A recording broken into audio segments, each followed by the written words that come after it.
যদি ভালো না লাগে তো যেও না मुझसे कुछ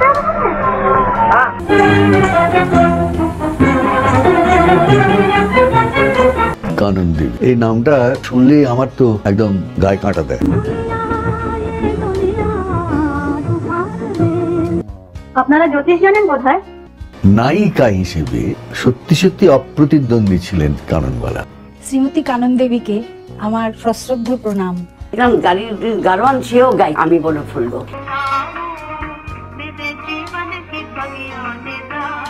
পরিচারিকা থেকে দেশের প্রথম সুপারস্টার কাননবালা দেবী। কানন দেবীর জীবন এক চিত্রনাট্য। শুধুমাত্র অভিনয় নয়, তার সঙ্গে অমন মধুর গানের গলা। বাংলা হিন্দি মিলিয়ে অসংখ্য চিরস্মরণীয় গানের ঢালি তৈরি করে গিয়েছেন কানন দেবী। তার এক ঝলক দেখার জন্য সে যুগের প্রায় সকল যুবকের হৃদয় উথাল পাথাল করে উঠেছে। সেই কানন দেবীর শুরু হয়েছিল পরিচারিকার কাজ দিয়ে। বাংলা হিন্দি মিলিয়ে অসংখ্য চিরস্মরণীয় গানের ঢালি তৈরি করে গিয়েছেন কানন দেবী। অভিনয়ের পাশাপাশি তার ছিল মধুর অমর গানের কণ্ঠ।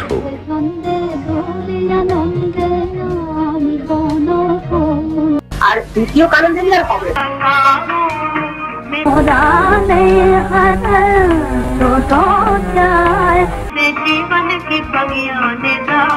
প্রণতীশ বড়ুয়া, কানন দেবী।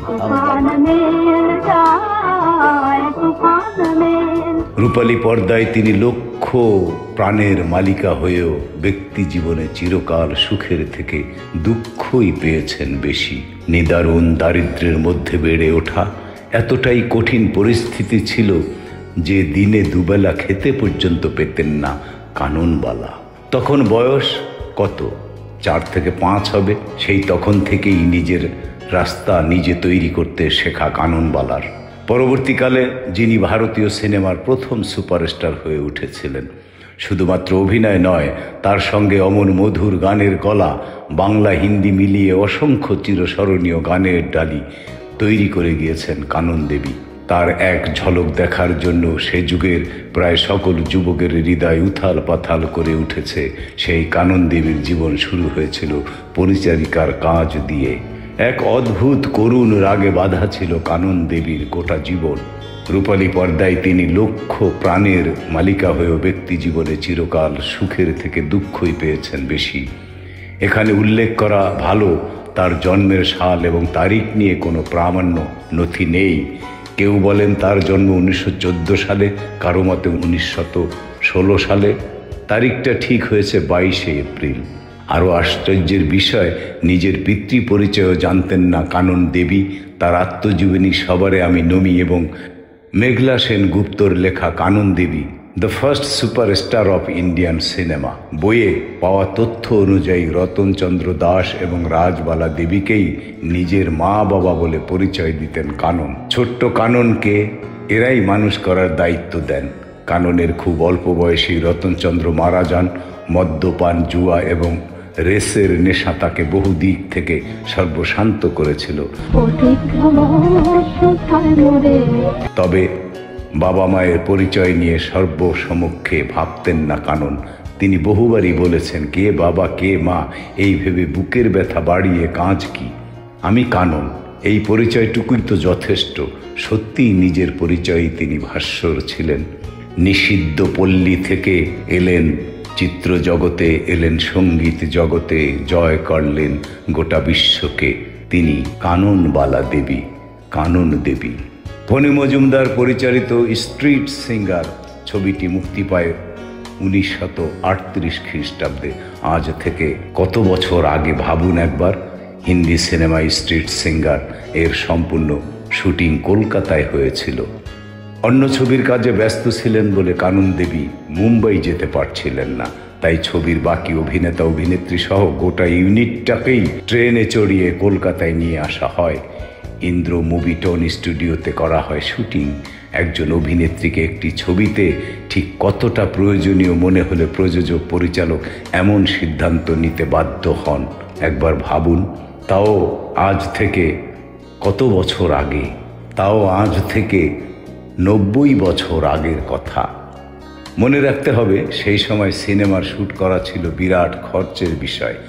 সেই খরচ এই ছবিতে বেড়ে প্রায় দ্বিগুণ হয়ে গেলেও তা মেনে নিতে বাধ্য হন নির্মাতারা, কারণ সেই অভিনেত্রীকে ছাড়া ছবিটি কোনোভাবেই সাফল্য পাবে না, কারণ সেই অভিনেত্রীর নাম কানন দেবী। আজ থেকে প্রায় 100 বছর আগে মুক্তিপ্রাপ্ত মুক্তি 1936 সালে এই চলচ্চিত্রে বিলিয়ার্ডস খেলছেন ভারতীয় সিনেমার প্রথম সুপারস্টার কানন দেবী। মনে রাখবেন, প্রায় 90 বছর আগে মুক্তিপ্রাপ্ত ছবি একজন অভিনেত্রী নিজের সময়ের থেকে কতটা এগিয়ে থাকলে এমন ঘটে। কানন দেবী 1916 থেকে 1992, যিনি কাননবালা নামেও সমধিক পরিচিত ছিলেন, ইনি ছিলেন একজন অভিনেত্রী এবং গায়িকা, যিনি ভারতীয় চলচ্চিত্রের নায়িকাদের মধ্যে প্রথম গায়িকা এবং বাংলা চলচ্চিত্রের প্রথম তারকা। তার গান গাওয়ার ধরনের জন্য তিনি কলকাতা সহ বাংলাদেশে ব্যাপক জনপ্রিয়তা অর্জন করেন। বহু প্রতিভার কানন দেবী অভিনয়ের পাশাপাশি নৃত্য এবং সঙ্গীতেও ছিলেন পারদর্শী। প্রায় 70-এর অধিক চলচ্চিত্রে অভিনয় করেছেন তিনি। এছাড়াও বিজ্ঞাপন চিত্র দেখা গিয়েছে তাকে। শিল্প মাধ্যমে অসাধারণ অবদানের জন্যে ভারত সরকার তাকে 1964 সালে পদ্মশ্রী উপাধিতে ভূষিত করেন। 1976 সালে তিনি দাদা সাহেব ফালকে পুরস্কার লাভ করেন। 2011 সালে ভারতের ডাক বিভাগ কানন দেবীর একটি স্মারক ডাক টিকিটও প্রকাশ করেছে। কানন দেবী নগ্নতা ছাপিয়ে হয়েছিলেন বাংলা সিনেমার প্রথম তারকা।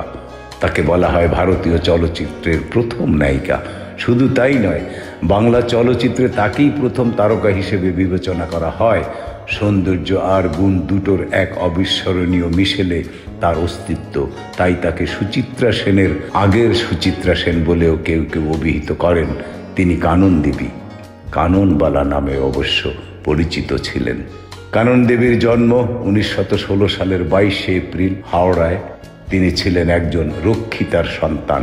খুব ছোটবেলায় হারান বাবাকে, তারপর তার মা খুব অভাবের মধ্যে তাকে ও তার বোনকে লালন পালন করতে থাকেন।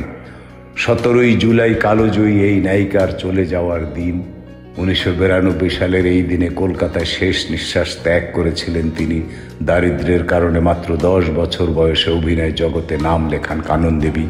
ম্যাডানের স্টুডিওতে গিয়ে অডিশন দেন আর নির্বাচিত হন নির্বাক চলচ্চিত্র জয়দেব অভিনয়ের জন্য। এটা 1926 সালের কথা, এখন থেকে প্রায় 100 বছর আগের কথা বন্ধুরা। তবে কানন দেবীর মূল অভিনয় জীবন শুরু হয় 1930 সালে। সেই সময় তাকে বহু চলচ্চিত্রে নগ্ন হতে হয়েছে। কানন দেবীর দারিদ্র্যের কারণে পরিচালকরা এই সুযোগ নিতেন, আর তিনিও বাধ্য হয়ে নগ্নতাকে বরণ করে নিতেন। বহু চলচ্চিত্রে তার অজ্ঞাতেই তাকে নায়করা চুমু খেয়েছেন, অপ্রস্তুতভাবে স্পর্শ করেছেন। এত কিছুর পরও পরিচালকরা তাকে আর্থিক দিক দিয়েও প্রচুর ঠকাতেন।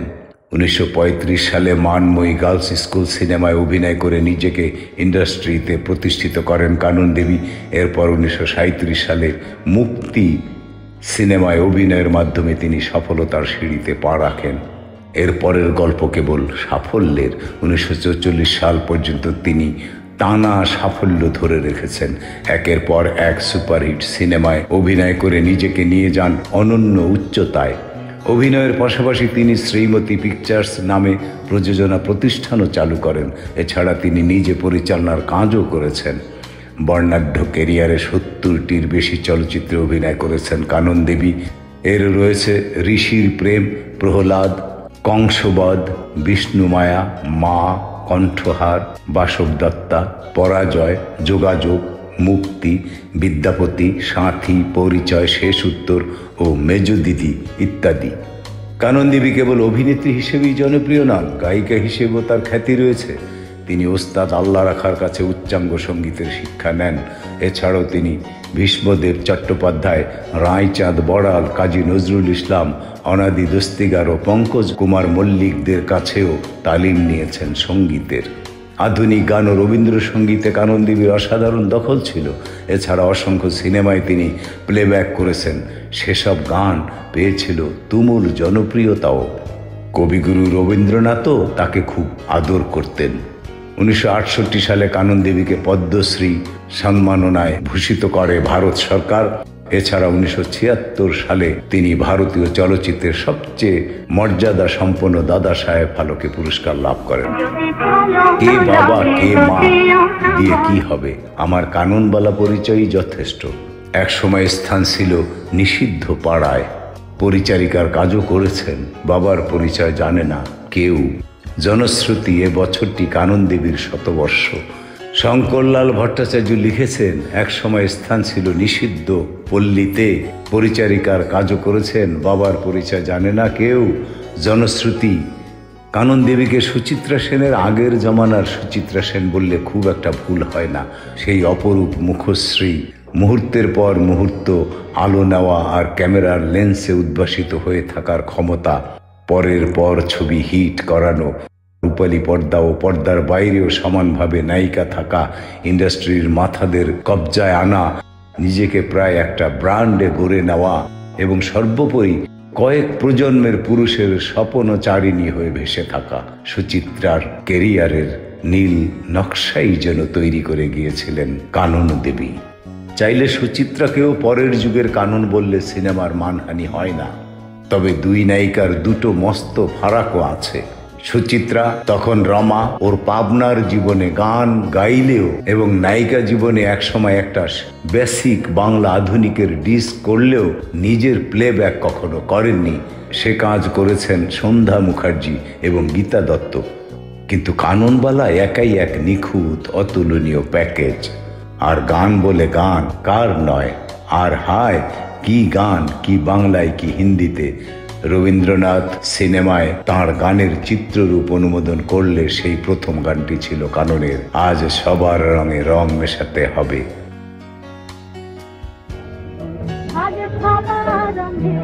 রবীন্দ্রনাথ বললেন, কি সুন্দর মুখ তোমার। গান নিয়ে করা প্রমথেশ বড়ুয়ার মুক্তি ছবি দুরন্ত হিট হওয়ার পর হিন্দুস্তান রেকর্ডে কবির সাথে প্রথম দেখা হয় কাননের। প্রশান্ত চন্দ্র মহালনবিশ আলাপ করাতে গিয়ে বলেছিলেন, এ হলো কানন, তারকা অভিনেত্রী। কানন প্রণাম করতেই রবীন্দ্রনাথ ঠাকুর ওর ঠোঁট ছুঁয়ে বলেছিলেন, কি সুন্দর মুখ তোমার, গান করো। এ ঘটনা বিদ্যাপতি ছবির সময়কার। কবির মনে ছিল না এই মেয়েটি মুক্তিতে ওর গান গেয়েছে। প্রশান্ত চন্দ্র তখন যোগ করলেন, ও তো আপনার গান গেয়েই বিখ্যাত। রবীন্দ্রনাথ তখন বলেছিলেন, তাই, তাহলে একবার শান্তিনিকেতনে এসে গান শুনিও আমাকে। সেই সৌভাগ্য কাননের আর হয়নি। কে বাবা কেউ জানে না। সুচিত্রার সঙ্গে কাননের দ্বিতীয় প্রভেদ ওদের জন্ম, শৈশব, কিশোরীকাল ও সিনেমায় আসা। পাবনার মেয়ে সুচিত্রার পরিবার অবস্থাপন্ন, পড়াশুনো, বেড়ে ওঠা মধ্যবিত্ত বাঙালি স্টাইলে উচ্চবিত্ত পরিবারে বিয়ে, কিন্তু একেবারে নিজের ইচ্ছের বিরুদ্ধে সিনেমায় নামা। কাননের সেখানে বাবার পরিচয় কেউ জানে না। কাননের সেখানে জন্মের সন তারিখেরই ঠিক নেই। কে বাবা কেউ জানে না। কোথায় জন্ম ঈশ্বর জানেন। রবীন্দ্রনাথ আসছেন হিন্দুস্তান রেকর্ডে কবিতা রেকর্ড করতে। কোনো তথ্যই যেখানে নেই সেখানে মতামত নিয়েই চলতে হয়। যেমন একমতে স্থির হয়েছে কানন দেবীর জন্ম 22 এপ্রিল 1916, আরেক মতে যা আরও সম্ভাব্য সালটা 1912। এভাবেই জন্মস্থানও স্থির হয়েছে কলকাতার কাছেই হাওড়া। আর কাননের কষ্টের বেড়ে ওঠা তা তো ভাষায় আনা যায় না। তিনি নিজেও সেটা পারেননি। সন্ধ্যা সেনকে শোনানো ওর আত্মজীবনী সবারে আমি নমিতে। দুঃখ জয় করা গেলেও তার বিবরণ দেওয়া বিপত্তি। নানা লেখায় ছড়িয়ে থাকা ওর মেয়েবেলার কথা পড়তে পড়তে কখনো কখনো মনে হয়েছে গজেন্দ্র কুমার মিত্রের কলকাতার কাছেই উপন্যাসের পাতা উল্টাচ্ছি। আর কখনো কখনো বুকে হাত রেখে বলছি, এতটুকু বাড়াবাড়ি না করে মনে হয়েছে চ্যাপলিনের মাই অটোবায়োগ্রাফির পাতায় ঢুকেছি। মা নেই, বাবা নেই, খাওয়া পড়া নেই, ঝিগিরি করে দাঁড়ে দাঁড়ে মাথা ঠুকে কানন থেকে কাননবালা, তারপর কানন দেবী হওয়া বাংলা সিনেমার সবচেয়ে আশ্চর্য সাফল্য গাথা যা সিনেমা করে দেখালেও বাংলা বায়োস্কোপের বাড়াবাড়ি মনে হবে।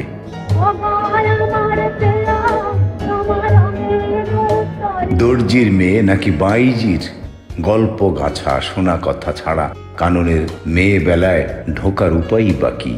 এসব ছড়ানো বৃত্তান্ত এক জায়গায় এনে সম্ভবের একটা তালিকা দিয়েছেন মেখলা সেন গুপ্ত তাঁর Kanan Devi the first superstar of Indian cinema বইয়ে, যা এইরকম দাঁড়ায়। এক বৃত্তান্তে জানা যাচ্ছে বালিকা কাননকে প্রথম পাওয়া যায় হাওড়ার এক গরিব পাড়ায়। হাওড়ার এক কনভেন্ট স্কুলে ওর নাম লেখানো হয়েছিল, কিন্তু মাইনে জোগানো যায়নি বলে যার বার করে আনতে হয়। আরেকটিতে আছে যে ওকে শিশু অবস্থায় আনা হয় ভাগলপুরে গঙ্গা তীরবর্তী রাজবাটি আদমপুরের পোস্তা বাগান বাড়িতে। সেটা ছিল স্ববর্ণিত রাজা শীলচন্দ্র বন্দ্যোপাধ্যায়ের বসত বাড়ি। ভদ্রলোক পেশায় উকিল। শিশু কাননকে ওর কাছে আনা হয় কলকাতার হাড়কাটা গলি থেকে এবং 5-6 বছর বয়সে কলকাতায় ফিরিয়ে দেওয়া হয় বায়োস্কোপে নেমে কিংবা গান গেয়ে রুজি দেখতে। অন্য শ্রুতি আছে বাবা দর্জি মা বাইজি। কোথাও বলা হচ্ছে ওকে কলকাতায় আনা হয় ওর গানের গলা দেখে, কিন্তু পেট চালাতে হচ্ছিল বাড়ি বাড়ি পরিচারিকার কাজ করে, সেই আয়ে গান নাচও চালিয়েছে। এইসব সম্ভাবনার যে কোনটি সত্যি হতে পারে, লগন AKL সাইগলের সঙ্গে রাজবালা রতনচন্দ্র ও কানন একটি শ্রুতি কোনোভাবেই উড়িয়ে দেওয়া যাচ্ছে না। তা হলো কাননকে প্রতিপালন করেছেন রাজবালা দেবী ও রতনচন্দ্র দাস। কানন দেবী ওর আত্মকথায় ওদেরই মা ও বাবা বলে উল্লেখ করেছেন। অমিয় নামে এক দিদির কথা বলছেন, কিন্তু বলছেন না বাড়িটা কোথায় ছিল বা কোন ধরনের মানুষের আনাগোনা ছিল সেখানে। রাজবালা নাকি নানা ঠিকানায় কাজের লোক ছিলেন। কাননকে ওর জিম্মায় রাখা হয়েছিল বড় করে তোলার জন্য। এই করতে করতে ওর মা বনে যান, কিন্তু কাননের জন্মদাত্রী মা ছিলেন না। কানন দেবী মেনে নিয়েছিলেন যে ওর মা ও বাবার হয়তো বিয়েই হয়নি কখনো। তারা সহবাস করেছেন, শুধু বলেছেন কে বাবা কে মা এই ভেবে বুকের ব্যথা বাড়িয়ে কাঁচ কি আমি কানন, এই পরিচয়টুকুই তো যথেষ্ট। রতনচন্দ্রের টাকা ডুবেছিল রেসে, সঙ্গে তাসের জুয়ো মদ্যপানও ছিল। মার্চেন্ট অফিসে চাকরি ও একটা সোনার দোকান ছিল ওর। নিজের ফিটন হাঁকিয়ে বেড়াতেন। এই করে অকালে গত হলেন এবং রাজবালাকে হঠাৎ করে নেমে আসতে হলো পরিচারিকার জীবনে, কারণ রতনচন্দ্রের আত্মীয়রাই হাতিয়ে নিল তার যাবতীয় সম্পত্তি। তবে ওই সীমিত কবছরের প্রতিপালনে কাননের মধ্যে দুটো টান তিনি সৃষ্টি করে গিয়েছিলেন, বইয়ের প্রতি আর গানের দিকে। কানন তখনও পড়তে শেখেনি। রতনচন্দ্র বই কিনে এনে ওকে পড়ে শোনাতেন আর ওকে গান শোনানোর জোগাড় যন্ত্র করতেন। সেই সব গল্প গান শুনে শুনে বালিকার অভ্যেস তৈরি হলো আয়নার সামনে দাঁড়িয়ে নেচে গেয়ে নায়িকা সাজা। রতনচন্দ্রের সম্পত্তির কানাকড়িও জোটেনি রাজবালার, কারণ তিনি তো রক্ষিতা মাত্র। কিন্তু গায়ের গহনা ঘরের আসবাব বেচে ও টুকিটাকি জমানো টাকা দিয়ে শুধতে হলো বাবুর অঢেল ঋণ। বাবুর বাড়ির কাজের মেয়ে কাননকে স্কুল ছাড়িয়ে লাগানো হলো ধনী গৃহে রান্না, ঘর ঝাড়া, ঘর নিকানো, কাপড় কাচার কাজে। পড়াশোনা দূরস্থান, একটু আধটু খেলার সময়ও নেই। খাওয়া জোটে একবেলা, তাও 4টিখানি ভাতের সঙ্গে ডাঁটার সবজি, কচু ঘেঁচু ইত্যাদি দিয়ে। বহু পরে পুত্রবধূ রুবিকে বলেছিলেন যে পেটে খিদে সারাক্ষণ চড়ে থাকতো। খাটাখাটুনিতে রাজবালার শরীর স্বাস্থ্য চেহারা দিনকে দিন ক্ষয়ে শুকনো হলো, কিন্তু না খেয়ে শুকিয়ে সিটিয়েও কাননের পরীর মতো রূপে আঁচড়টি পড়ল না। তবে কানন স্মৃতিকথায় জানাচ্ছেন যে দুঃসহ পরিস্থিতির সামাল দিতে ওদের এক সময় উঠতেই হলো চন্দননগরে এক অবস্থাপন্ন আত্মীয়ের বাড়ি। আত্মীয়ই বটে, যেদিন ওরা গিয়ে উঠল সেদিনই ওরা বাড়ির কাজের লোকেদের বিদায় করে দিলেন, কারণ নতুন কাজের লোক তো এসেই গিয়েছে। কানন দেবী তাঁর এই আত্মীয়দের নাম জানাননি, যদিও ওখানে মা মেয়ের উদয়াস্ত ঝিগিরির নিটোল বর্ণনা দিয়েছেন। ওর পুত্রবধূর অবশ্য দৃঢ় ধারণা ওই আত্মীয় কাননেরই দিদি অমিয়া।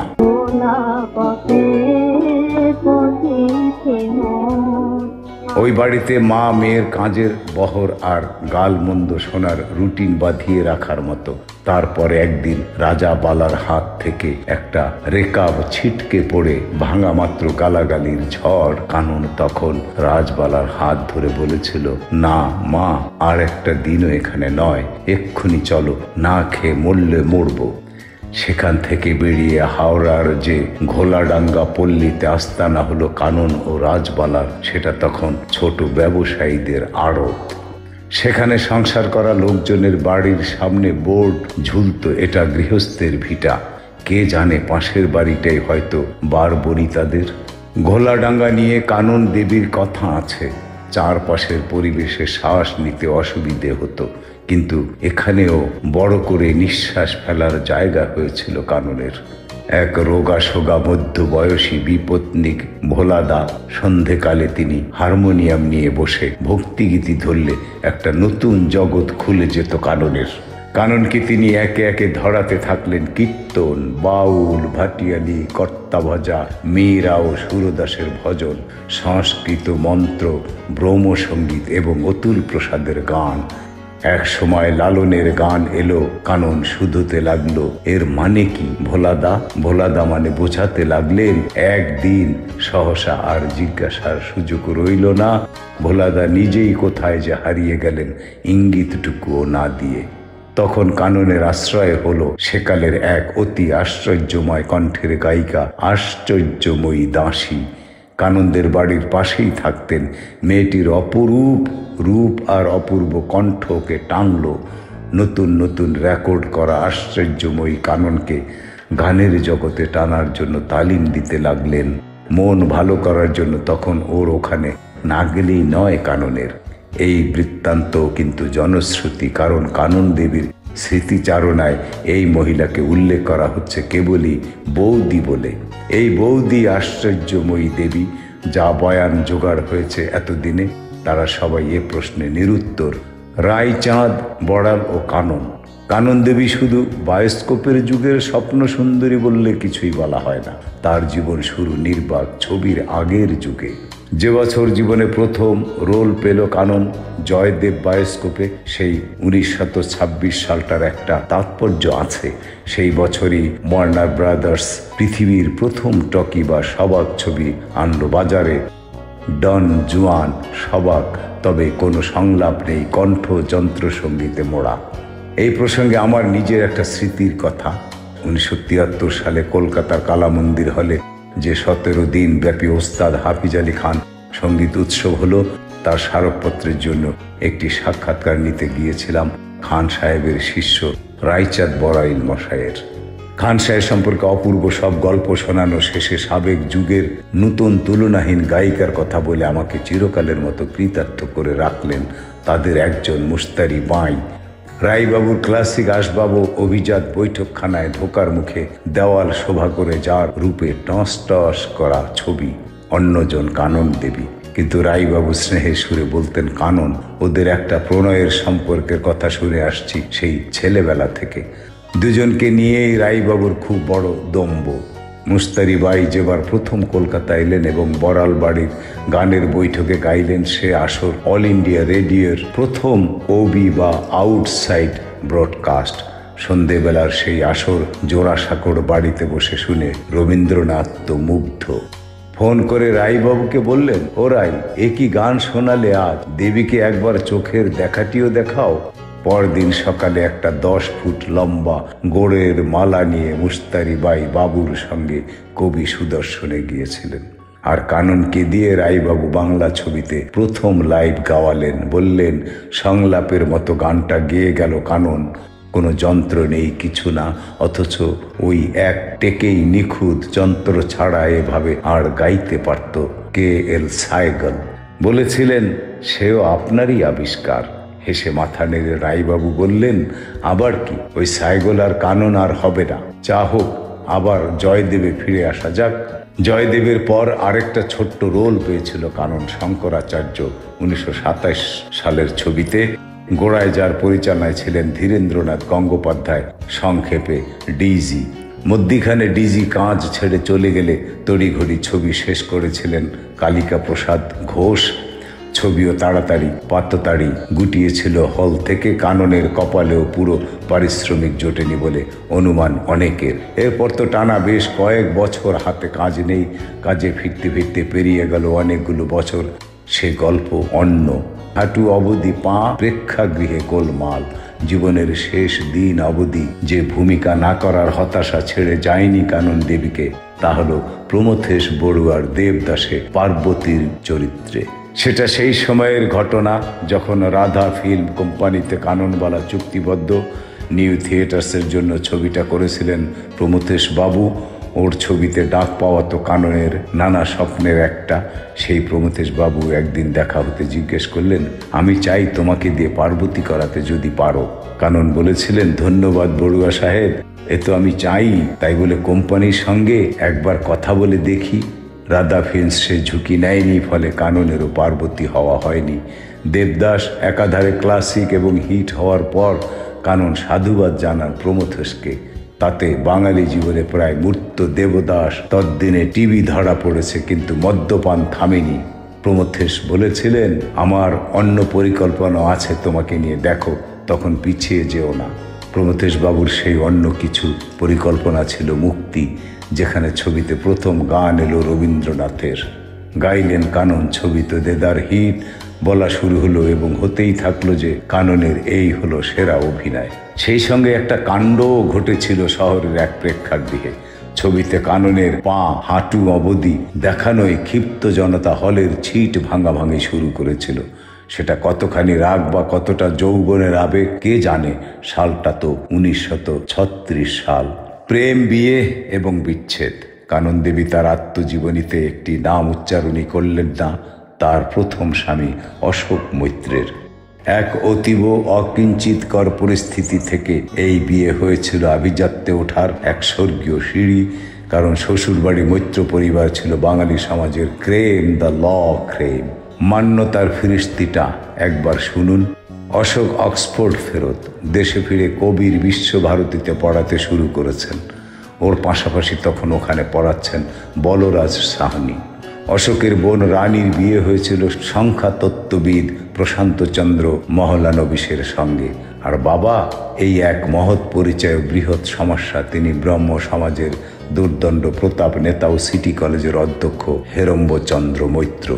হেরম্বচন্দ্র সম্পর্কে চমৎকার গল্প আছে শিক্ষিত মহলে। তার একটা হলো, তিনি শ্যামবাজারের রাস্তা ধরে হেঁটে যাচ্ছেন। এক ছোকরা ওকে সামনে পেয়ে জিজ্ঞেস করলো, স্যার, স্টার থিয়েটারটা কোন দিকে? থিয়েটার হলের খোঁজ চাওয়ায় রাগে গড়গড় হেরম্বচন্দ্র বললেন, জানি না, বলে হেঁটে চললেন। খানিক গিয়েই দোটানায় পড়লেন নীতিবাদী অধ্যাপক। সে কি একটা নির্দেশ দেবেন না বলে মিথ্যে বললেন? সঙ্গে সঙ্গে পিছনে ফিরে ছোকরাকে গিয়ে ধরলেন আর বললেন, সেই নীতিবাদী টোনে, জানি কিন্তু বলবো না। হেরম্বচন্দ্রের অন্য গল্পটাও অদ্ভুত। বলা বাহুল্য, জীবনের শেষ দিন অবধি কাননের সঙ্গে পুত্রের বিবাহ মেনে নেননি হেরম্বচন্দ্র। তাই ওর জীবিতকালে অশোক কাননের সম্পর্ক থাকলেও বিয়ে হয়নি। অশোক ও কাননের প্রথম আলাপও যেন বায়োস্কোপ থেকে তোলা। অশোক শান্তিনিকেতনে পড়ান আর ফুরসত হলেই কলকাতা চলে আসেন ফুর্তির খোঁজে। সাহেবী আমলের কলকাতা বলে কথা। অশোক রাইফেল হাতে পাকা শিকারী। একসময় ওর মন গেল প্রণয়ের শিকারে। ওকে কল্পনা ও আবেগ জুড়ে তখন একটাই মুখ, একটাই মানুষ, কাননবালা। তো একবার কলকাতা সফরে অঢেল পান হল্লার পর নেশায় চুর অশোক বলেই দিলেন, এখন এই সন্ধ্যায় চাওয়া পাওয়ার কি বা বাকি রইল, শুধু কাননকে পাশে পাওয়া ছাড়া। সঙ্গী সাথীরা বন্ধুর এই বাসনাটুকু বাকি রাখতে চায়নি। তাই ওকে প্রায় বেহুশ অবস্থায় বউবাজার পল্লীর কাপালিতলা লেনে কাননের বাড়ির দৌড় গোড়ায় ফেলে চম্পট দেয়। সুদর্শন সুবেশ নিদ্রিত পুরুষটিকে বাড়ির বাইরে ভোরবেলা আবিষ্কার করেন কানন নিজেই। ওর মাথাটা তুলে নিয়েছিলেন নিজের কোলে। আদো ঘুম ও খোয়ারির মধ্যে চোখ মেলে নায়িকাকে দেখে অশোকের মনে হয়েছিল স্বপ্নেই আছেন। কানন জিজ্ঞেস করেছিলেন, আপনি কে, কেমন করে এখানে আসা হলো? অশোক তখন নাকি চোখ মুদে বলেছিলেন, চলে যান, স্বপ্ন ভাঙবেন না, আমি এখন কাননবালার সঙ্গে আছি। বলা বাহুল্য এরপর অশোক কাননের প্রেম দানা বাঁধতে সময় নেয়নি, কিন্তু বিয়ে করা যাচ্ছে না চীনের প্রাচীরের মতো সম্মুখে হেরম্বচন্দ্র। ও রাজভবনে হাতার মধ্যে এজরা মেনশনে মিলিত হতে লাগলেন। এছাড়া সিনেমা দেখা ছিল, আর সময় হলেই গাড়ি হাঁকিয়ে লং ড্রাইভ। কত যে ট্রিপ হয়েছে এভাবে, শুধুই ফলতা বন্দর যাওয়া হয়েছে, কাশিম বাজার, মুর্শিদাবাদ, হাঁটা হয়েছে নিজামত ইমামবাড়া চত্বরে। কানন দেবী লিখেছেন, আমি সামাজিক স্বীকৃতিকেই আমার প্রেমের মুকুট করতে চেয়েছিলাম, সেটা পেলামও, কারণ ও ও ও বিয়ে চেয়েছিল। কাননকে সাদরে গ্রহণ করেছিলেন অশোকের মা কুসুম কুমারী দেবী। সুন্দর সম্পর্ক হয়েছিল রানী ও প্রশান্ত চন্দ্রের সঙ্গে, তবু অপেক্ষা করতে হয়েছিল হেরম্বচন্দ্রের মৃত্যু অবধি। সে বিয়ে হলো 1940-এর ডিসেম্বরে। অশোকের বয়স তখন 36, কাননের 25। অনুরাগীদের আশঙ্কা ছিল 1939-এ গায়িকা নায়িকা উমা শশী যেমন বিয়ে করে গান ও অভিনয় ছেড়েছেন, কাননও হয়তো তাই করবেন। আর কানন সেটা করলেন না বলেই কালো মেঘ জমল সম্পর্কের আকাশে। কানন দেবী স্বীকার করে গিয়েছেন যে অশোককে তিনি দেবতার মতো পুজো করেছেন, ওর সংস্পর্শে এসে জীবনের রূপ, রস, গন্ধের স্পর্শ পেয়েছেন, পাশ্চাত্য উচ্চাঙ্গে দীক্ষা পেয়েছেন, জেনেছেন জীবনের ভালোবাসা কারে কয়। সেই ঘরের মানুষটি বিভাগী হয়ে গেল স্ত্রী, যে কাজটা ভালোবাসে সেটাই করে বলে। তখনকার অভিনেত্রীদের বিবাহিত জীবনে অবিরত যেটা হতো তাই হলো কাননের জীবনে। 5 বছরের মধ্যে বিয়ে ভাঙল। অশোকের বরাবর ধারণা ছিল কানন যে শেষ অবধি ডিভোর্স ফাইল করেছিলেন, সেটা রানী ও প্রশান্ত চন্দ্রের পরামর্শে। অশোক মামলা কন্টেন্ট করেননি। এত শ্রদ্ধা ও ভালোবাসা যে অশোক মৈত্রের প্রতি, তার নামই কেন করলেন না কানন দেবী তার জীবনীতে? বলা মুশকিল এবং উত্তরও নেই। দ্বিতীয় বিয়ে হতেই কেচ্ছা শুরু। আমরা কানন দেবীর যে অতি রূপবান, ভারী ভদ্র, উচ্চমানা ও রসময় স্বামীটিকে দেখেছি, তিনি হরিদাস ভট্টাচার্য। 70 দশকের শেষ 2 বছর এবং 80 দশকের শুরুর বছর খানেক ওকে কয়েকবার দেখেছিলাম আনন্দবাজারের অফিস ঘরে। স্নিগ্ধ সুপুরুষ প্রৌঢ় এসে বসতেন গৌর কিশোর ঘোষের টেবিলে। আমারও একটা জায়গা ছিল সে ঘরে তখন। প্রথম দিন গৌরদা জিজ্ঞেস করেছিলেন, কিরে চিনিস একে? বললাম, আলাপ হয়নি, তবে চিনি। সঙ্গে সঙ্গে হরিদাস বাবু পিছনে আমার দিকে ঘাড় ঘুরিয়ে জিজ্ঞেস করলেন, কি করে চিনলেন? বলেছিলাম, আপনার করা ছবি দেখে। বাড়াবাড়ি করছি না, কিন্তু সেদিন ওই কথায় ওর সোনালি ফ্রেমের চশমা ও কাঁচা পাকা চুলের বেশিটাই পাকা সুন্দর মুখে যে ভালো লাগার ছোঁয়া দেখেছি তা ভোলার নয়। গৌরদাও পরে বলেছিলেন, তুই যে শুধু কানন দেবীর বর বলে ওকে চিনিস না, সেটা ওর ভালো লেগেছে। 1949-এ কানন দেবীর বর হওয়ার আগে থেকেই কিন্তু হরিদাস ভট্টাচার্য কেউকেটা। যখন বিয়ে হচ্ছে তখন তিনি ক্যাপ্টেন হরিদাস ভট্টাচার্য। পশ্চিমবঙ্গের রাজ্যপাল ডক্টর কৈলাসনাথ কাটজুর এডিসি, কলকাতার মোস্ট এলিজিবল ব্যাচেলারদের এক। মেয়েরা ওকে বর আর তাদের মায়েরা ওকে জামাই করতে চায়, কিন্তু হঠাৎ একদিন এই যুবকের চোখ পড়ল কাননবালার উপর। হরিদাস ওর স্মৃতিচারণায় লিখেছেন, এক অনুষ্ঠানে গিয়েছিলাম ডক্টর কাটজুর সঙ্গে। সেখানেই দেখা কাননবালার সঙ্গে। প্রায় বাধ্য হয়ে সেখানে এসেছিল ও। সারাক্ষণ মঞ্চ থেকেও একটি কথাও বলেনি। এরপর দ্বিতীয় দেখা রাজভবনে গান গাইতে এলেন যখন কানন, সেই আমন্ত্রণ হরিদাসই জানিয়েছিলেন। এরপর ফের সাক্ষাৎ যখন নায়িকার ছবির শুটিংয়ের পারমিশন জোগাড় করে দিলেন রাজপালের এডিসি, কারণ লোকেশন হলো সরকারি ঘেরাটোপের ফলতা। কাননের প্রেমের সঙ্গে আবার জুড়ে গেল ফলতা। কানন দেবী বলেছেন যে একজন জীবনসঙ্গীর কাছে যা কিছু তার চাওয়ার ছিল সবই পেয়েছিলেন হরিদাসের কাছে। সবচেয়ে বড় পাওয়া হরিদাসের মনের জোর। কাননের অতীত নিয়ে কোনো প্রশ্ন বা কৌতূহল ছিল না ওর। বিয়ের সঙ্গে সঙ্গে সমাজে যা চর্চা লেগে গেল এবং কাগজপত্রে যা লেখালেখি শুরু হলো, তাতে বিয়ে টেকানো তো 3 দিনের প্র্যাকটিসে ট্র্যাপিজের খেলায় নামার সামিল। কাননের বুকটা দমে যেত হরিদাসের কথা ভেবে, কিন্তু হরিদাসকে টলায় কে? তোয়াক্কাই করলেন না এইসব কেচ্ছার কেত্তনের।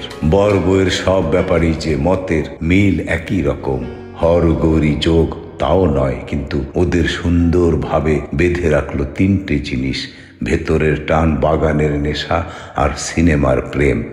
কানন ও হরিদাসকে নিয়েই একটা স্বতন্ত্র বৃত্তান্ত হয় এবং সেজন্য কানাঘুষোর উপর নির্ভর করতে হয় না।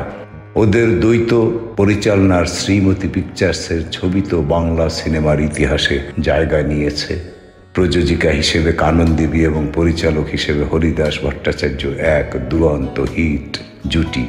শ্রীমতী পিকচার্সের প্রথম হিট মেজ দিদি ছবিতে হরিদাস সহ পরিচালক, তিনি স্বাধীনভাবে পরিচালনায় এলেন নববিধান ও দেবত্রয় একবারই মাত্র কানন দেবী, উত্তম ও সুচিত্রা ত্রয়ী একসঙ্গে পর্দায় এলেন।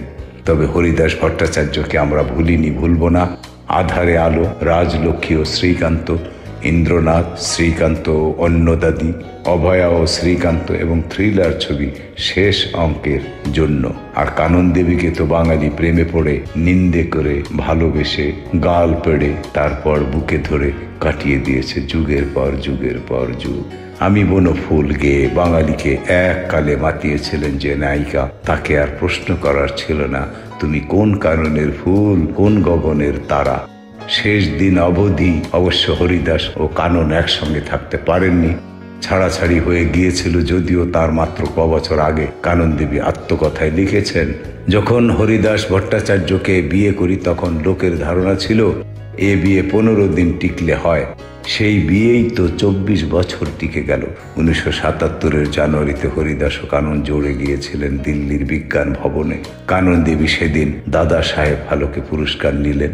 আর 1989 সালের একদিন ওর টাকা পয়সা, কাগজপত্র, শখের পিস্তল ও রিভলভার গুছিয়ে হরিদাস ওদের 1 নম্বর রিজেন্ট গ্রোভের বাড়ি ছেড়ে চলে গেলেন। কিছুদিনের মধ্যে কানন দেবীও 17 জুলাই 1992-এ বেল ভিউ ক্লিনিকের এক নির্জন কেবিনে প্রায় চুপি সংসার ছেড়ে চলে গেলেন। সেই কেবিনের আশেপাশের কোনো একটিতে বছর 20 বাদে জীবন শেষ করলেন সুচিত্রা সেন। ওপরতলায় বসে এসব স্ক্রিপ্ট কে লিখে জানেন? যত দোষ বাংলা বায়োস্কোপের।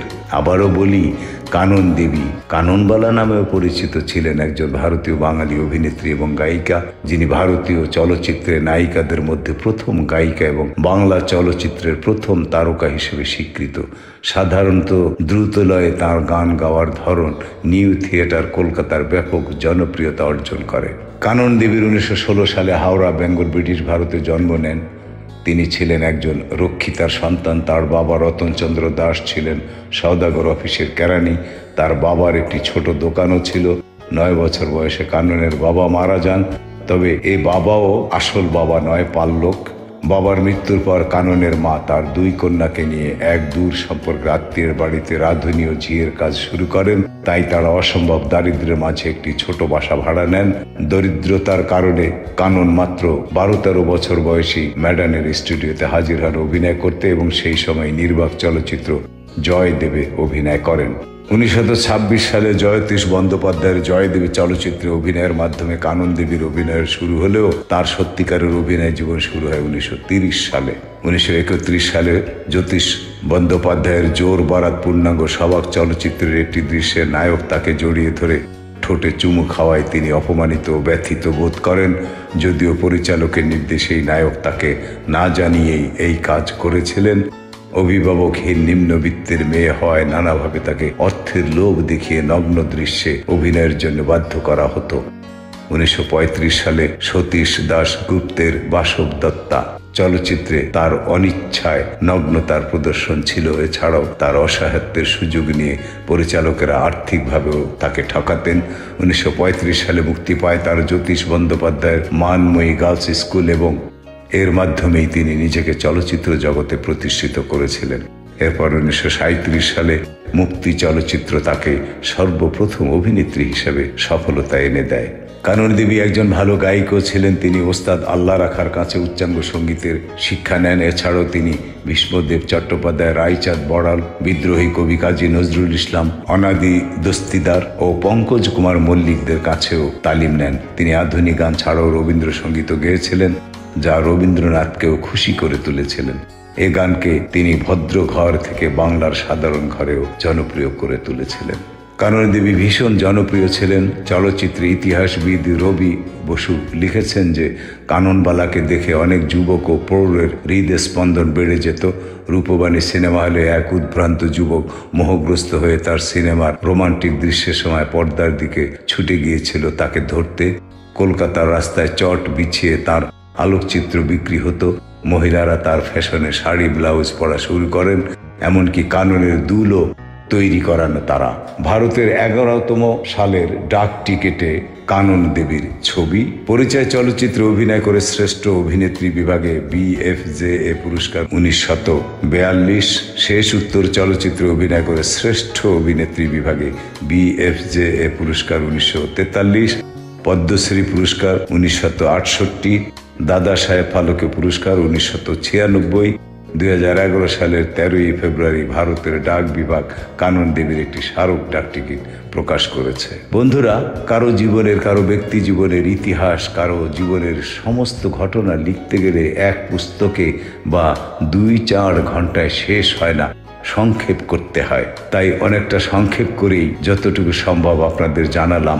ভারতীয় চলচ্চিত্রে, বাংলা চলচ্চিত্রের প্রথম মহিলা নায়িকা, গায়িকা এবং নিষিদ্ধ পল্লী থেকে উঠে আসা মা বাবাহীন, পরিচয়হীন এক মহাদেবী, মহানায়িকার গল্প আপনাদের বললাম, কাননবালা দেবী। ভালো লাগলে সাবস্ক্রাইব করবেন, লাইক করবেন, শেয়ার করবেন। হ্যাঁ বন্ধুরা, আমি বৃদ্ধ মানুষ, আমার বাংলা উচ্চারণের ভুল ত্রুটি ক্ষমা করে দেবেন।